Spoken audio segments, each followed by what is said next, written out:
Olá, amigos, que Deus possa estar abençoando a cada um de vocês.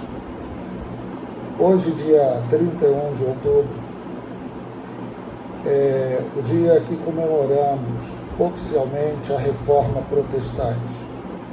Embora, como movimento, tenha iniciado por volta do ano 1100, do ano 1200, com as ações, com o pensamento de um Tomás de Aquino, de um Nicolau de Lira, de um John Hus, de um John Wycliffe, de um Savonarola.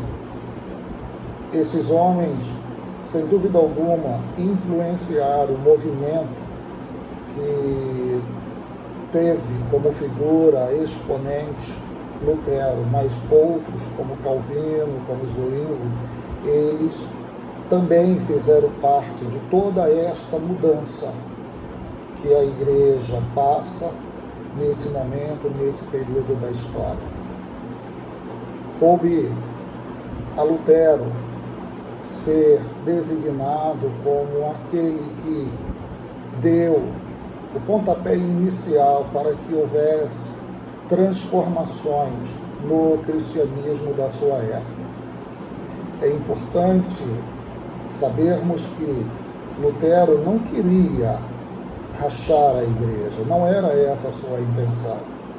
A sua intenção era a de que a liderança da igreja fizesse uma reforma em seu interior, visto que os casos de escândalos, de abusos, de até mesmo perversidade dentro da liderança eclesiástica dos seus dias, isso não condizia com o que a Bíblia nos ensina.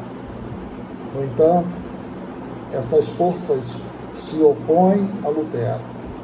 E se não fora o apoio que ele recebeu dos príncipes alemães, que viam a reforma como uma forma deles se livrarem das cordas que os prendiam a Roma, em que os estados queriam caminhar, não orientado, não submisso à vontade do Papa, à vontade da Igreja, mas sim segundo a vontade das lideranças de cada um desses novos países.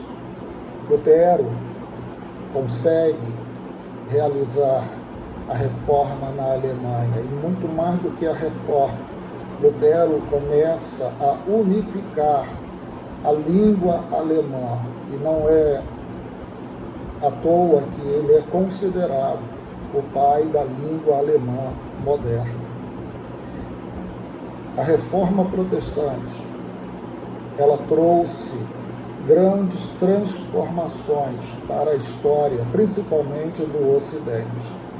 A própria Igreja Católica, no Concílio de Trento, influenciado pela Reforma como uma resposta à Reforma Protestante, estabelece regras, normas mais claras e mais próximas da Bíblia Sagrada do que o que acontecia durante a Idade Média.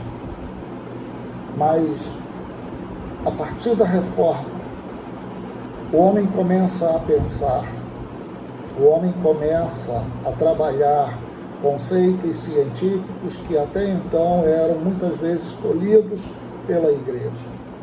Eu vejo o mundo ocidental, o mundo atual, fazendo críticas e verídicas ao cristianismo, à Igreja e à Bíblia Sagrada.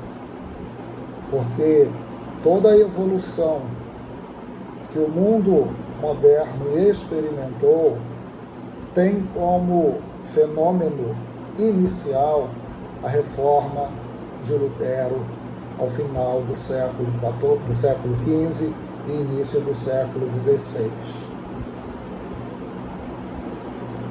A evolução das ciências, a Revolução Francesa, a Revolução Industrial, a proibição de tráfico de pessoas negras, todos esses avanços que o mundo moderno experimenta, tem como fenômeno inicial a coragem que Lutero teve em seus dias.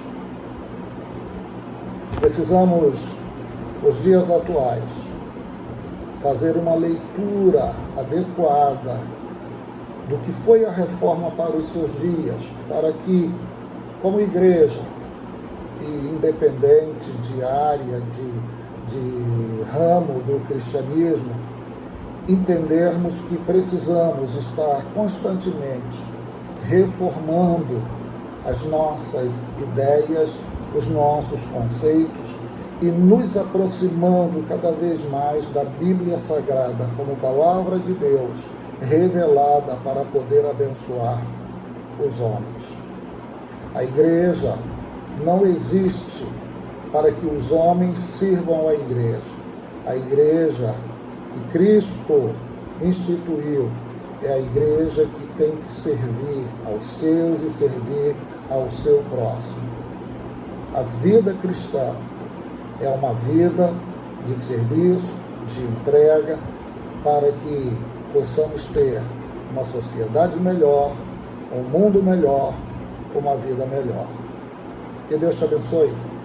E muito obrigado, Deus, pelo Senhor ter levantado esses homens no decorrer da história, que mudaram o mundo da sua época e causaram influências positivas para aqueles que vieram depois deles.